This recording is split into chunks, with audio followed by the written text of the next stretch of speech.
package zero deposit, zero bayaran muka untuk Proton Saga baru version 1.5 MC3. Kita buka package mampu milik ini untuk customer-customer agar dipermudahkan urusan pembelian Proton Saga baru ni. Sebab kita faham tak semua customer mampu untuk bayar 10% down payment, lebih kurang RM4,000 ke RM5,000.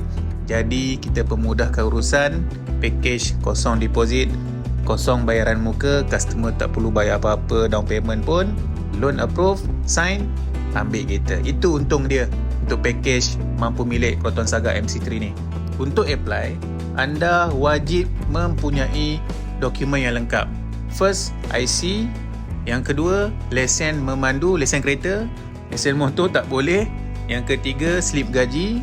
Dan yang keempat, bank statement. Gaji cash tak boleh. Gaji mesti masuk bank. InsyaAllah boleh. Proton Saga MC3 version terkini ni mempunyai 3 pilihan spek. Bermula dengan Proton Saga Standard 1.5 Auto. Yang kedua, Proton Saga Executive 1.5 Auto. Dan yang full spec, Proton Saga Premium 1.5 CVT Auto. Ketiga-tiga spek ni kita buka package mampu milik ni. Zero deposit, zero bayaran muka. Anda ambil kereta anda hari ni, tak perlu bayar apa-apa deposit ataupun down payment.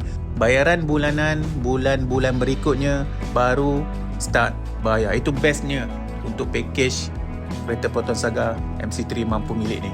Untuk anda yang berminat, boleh terus hubungi saya, boleh terus PM saya ataupun WhatsApp saya, ataupun boleh call. Terus bertindak pantas, Proton Saga MC3 bakal menjadi milik anda. Assalamualaikum.